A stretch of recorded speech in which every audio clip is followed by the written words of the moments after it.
RFK Racing will expand to 3 full-time teams during the 2025 NASCAR Cup Series season. During yesterday's announcement, the team confirmed they are leasing a charter from Rickware Racing to start up its third team. Ryan Preece will join the 60 Ford, joining Brad Keselowski and reuniting with old JTG Doug Herty racing teammate Chris Buescher.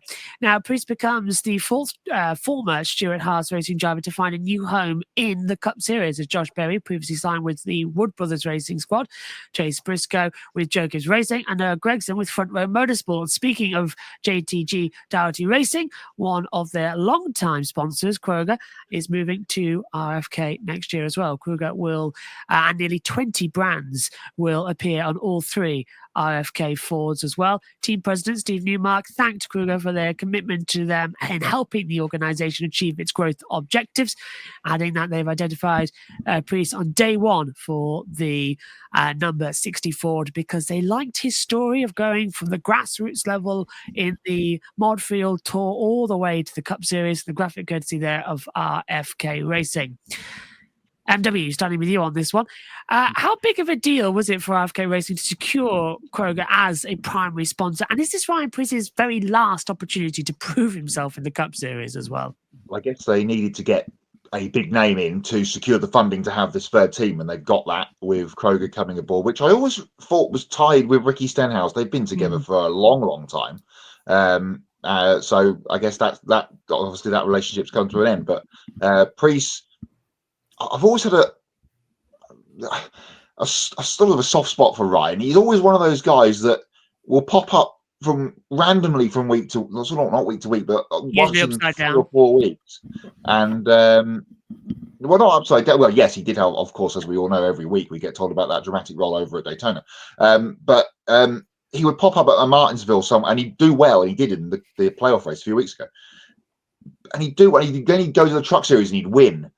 And you're like, give this guy a good full-time run. He deserves a shot here in a good team. And now he's got it. He's already tested for the team behind closed doors a few weeks back. So this has been in the pipeline for a while, and now it's finally out. So good news that we've got, and there's been a lot of talk over the last couple of years of the big names leaving the sport. And we had that with FedEx, of course, on Phoenix Sunday with their announcement that they'll be leaving Denny Hamlin at the end of this season, which hasn't happened, of course. So it's a good thing that we've got one of these big names sticking in, and with all the tie-in brands that they've got, we'll see multiple paint schemes on that 60 car and the others throughout the season. So I think this is all a good news story for everyone involved. Yeah, I agree. And it's great to see like someone like Brad Keselowski continuing to invest in the sport and give back to what, has given him so much. But I want to talk about the broader deal of this, Kroger leaving JTG Doherty Racing.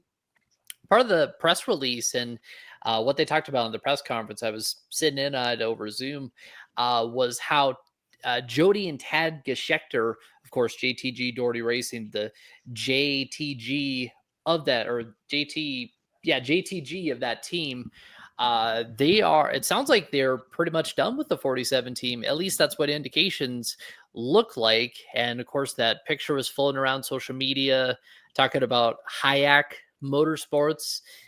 Some people, Davey Siegel, Taylor Kitchen, I noticed on Twitter had kind of pointed out how I believe it was Gordon Smith, one of the owners of JTG Doherty Racing, one of the big stakeholders, is related to Hayek. So it's a changing face of that team over there.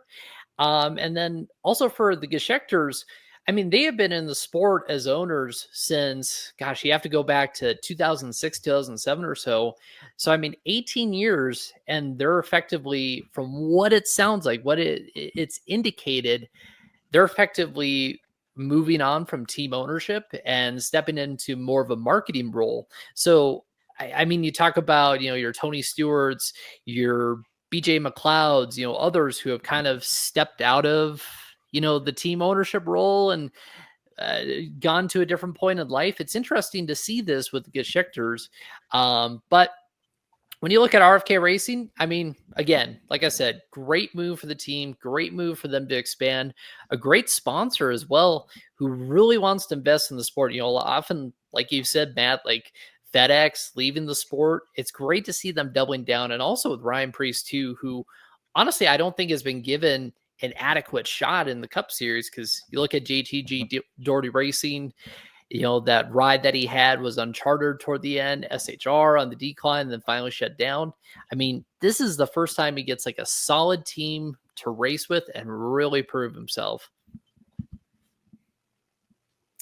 Well, it is sad that, as you said, we could be losing Tad and Jody Geschechter, because no one has been harder working than that duo in getting sponsors on that car. Goodness knows, Matt knows we do the starting grid every race, and we say Ricky Stenhouse Jr. from Olive Branch, Mississippi, and the Kroger and Velveeta and Coca-Cola, Chevrolet. I mean, they have sponsors all over that car. Kroger's been on that 47 for ages, going back to AJ Allmendinger and Bobby Labonte, even when he was in that 47 car. Marcus Ambrose coming to mind too. Yeah. So that's going to be very strange and sad that, as I said, we're losing Tad and Jody Geschechter, of course, almost 2 calendar years away from winning the Daytona 500. As far as the RFK part of this, I want good things for Ryan Preece. I think we all want good things with Ryan Preece because of what you said. His story is inspiring. He took the world by storm a handful of years ago when he bet on himself and went out and won Xfinity races and won some truck races.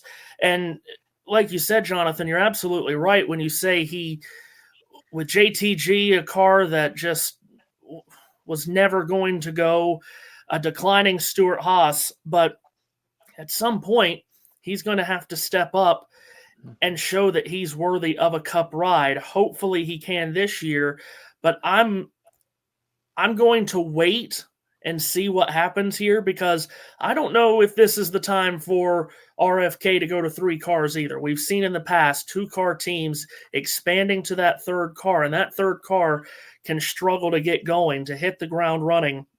We'll see. Chris Buescher, of course, was a real contender for the championship 2 years ago, and then this past year had countless of chances to win in the regular season, somehow didn't, and then got the win at Watkins Glen.